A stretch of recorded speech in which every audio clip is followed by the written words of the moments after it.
Hey guys, welcome back. We are going to explore the world of trauma. This is again one of my favorite topics. So we're going to learn about how can we recognize and address the symptoms of trauma that we see in the people we serve, within our family, our teammates, our coworkers, and even within ourselves. So we'll start by kind of just shifting our perspective on what trauma is.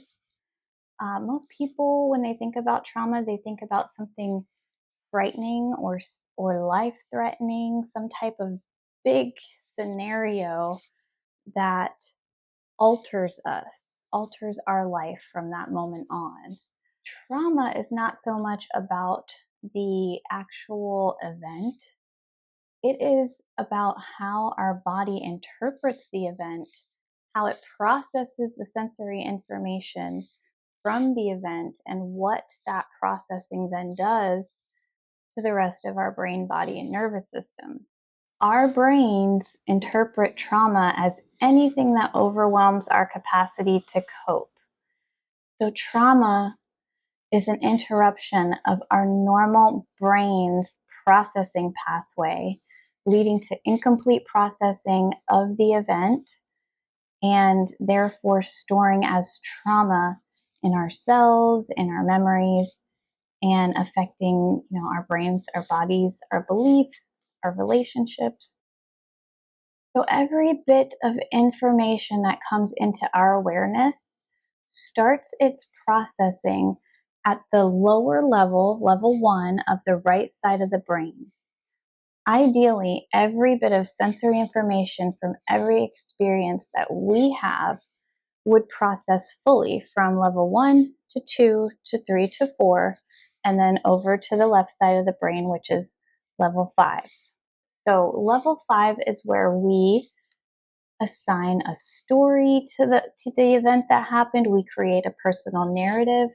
It shifts our beliefs about ourselves, about the people around us, about the world at large. You'll learn more about narratives and personal stories in the next section and why that's so important. But for now, I just want to highlight and have you remember that incomplete processing of our information, the sensory information that all our senses gather about what's going on around us, what we're experiencing in the moment, incomplete processing of this information in our brain leads to cognitive distortions, leads us to become hypersensitive to stress, leads to triggers, all types of maladaptive coping mechanisms, and can affect our relationships, our jobs, and our health. So, when we experience things that overwhelm our capacity to cope, like trauma, the processing on the right side of the brain stops at level 2. That is the amygdala. So, I'm sure you've heard of the amygdala. That is the fight, flight, freeze, and fawn response that we have when something is threatening us in some way. And so it doesn't necessarily have to be a physical threat. It could be an emotional threat, a threat to our security, a threat to our identity, a threat to a relationship, and any situation that our brain interprets as a threat. It is going to stop processing on the right side of the brain and send the information immediately over to the left side. And therefore, it does not have complete information when it's creating the story that we're going to tell ourselves or the memory that we're going to store about this scenario. Cognitive distortions are maladaptive stories that we tell ourselves, beliefs that we begin to embrace about ourselves or about the world around us. So these are things like, I can't trust anybody, or I always get the short end of the stick, or what's the point in trying? I fail every time anyway. And so we call them cognitive distortions because they're essentially lies. They're not true. These things aren't true all of the time. Surely there's some people that you could trust. Sometimes you don't fail. So we have to learn how to recognize these types of thought patterns and realize they are coming from incomplete, unprocessed experiences stored in our brain so that we can actually change those beliefs and those thought patterns, which essentially changes our entire life. When this response happens over and over, like when we have to deal with high stress situations on a regular basis that overwhelm our brain's capacity to fully process the information, it can lead to us processing events that aren't scary, situations that aren't bad, um, scenarios that aren't threatening as if they were threats, and only getting like half the story before we're creating our belief about what's happening.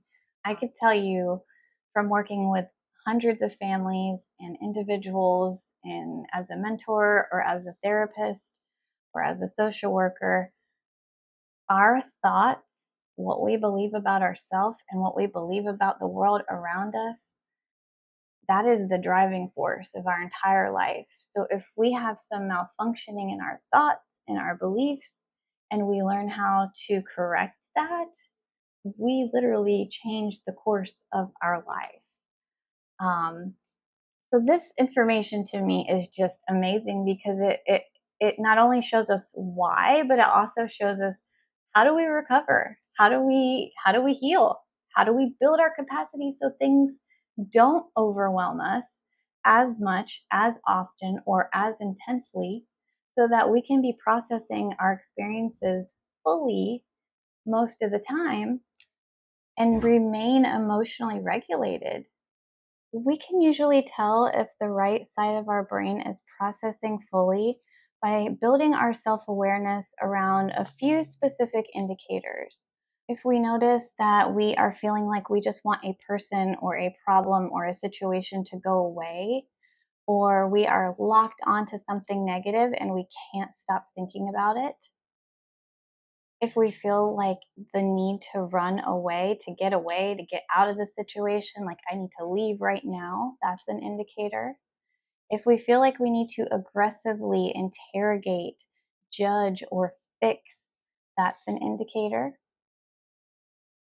If your cravings feel like monsters, or if you notice that you're acting like a different person, such as being overly angry or being very shut down and isolated, these are all indicators that the right side of your brain is not functioning fully all the way through all four levels.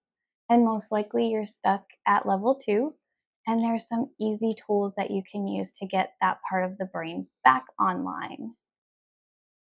So if you notice that you are feeling or experiencing any of those things, the first step is just to pause. Pause and take a breath. Take a deep breath if you can. So, if you're able to connect with somebody who doesn't minimize what you're going through, somebody who feels safe for you to be vulnerable with and talk about what's happening, you will be able to recover by connecting with that person and processing whatever the experience is. Or practice appreciation. When we engage in appreciation activities, we actually stimulate the frontal lobe and we get that frontal lobe functioning back online.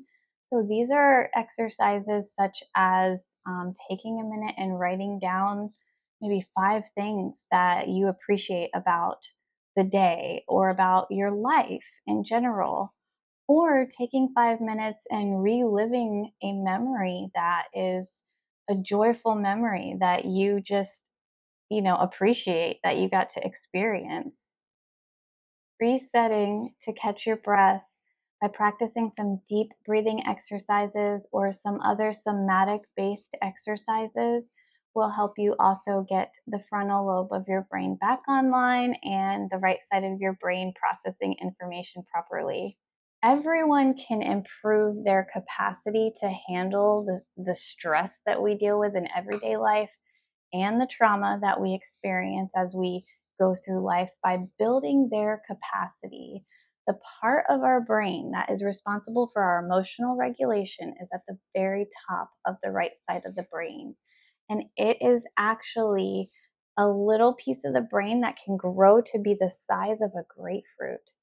the way that it grows and what it means when it grows is that as we experience more and more situations that activate appreciation, where we feel connected to other people in a safe environment, or where we feel connected and seen and heard by our creator, or our whatever our spiritual belief is, then that actually grows that part of the brain that is responsible for our emotional regulation and helping us process information all the way through the right side of the brain before sending it over to the left side, where we create a story about it and store it as a memory that shapes our beliefs and how we interact with the world. And you already know this from last session, but getting in the water, getting near, around, or in the water, and doing some type of water based activity is another way to get your relational, we call that the relational circuits of the right side of the brain, back on and help us start to process information fully and act from our true identity, which is up here at the right side of the top of the brain. The more we practice building appreciation and connecting with others or our creator or our spiritual beliefs in joy, the more we build that capacity, the more stress we can handle without melting down, blowing up, or withdrawing, or turning to some other type of coping mechanism to get through. Remember, everyone has limited capacity. There's no one on earth that can fully process every experience 24/7 because let's face it, life is hard, especially right now. There are so many challenges in the world, mental health challenges, relational challenges, financial challenges, career challenges, health challenges. And so we are faced with a lot of situations that can trigger our amygdala to get stuck in that good, bad, scary, and incompletely process our experiences, leading to those maladaptive coping mechanisms and those distorted beliefs that are symptomatic of trauma. That's why we would love for you to intentionally incorporate practicing some of these capacity building skills into your daily self care program or your daily self care regime and start building your capacity, because you're going to notice that not only does it help you feel more calm, regulated, connected to your true identity, able to process information fully without getting stressed or overwhelmed, but it's going to have a ripple effect on the people around you, and it is going to just enhance your role as a first responder.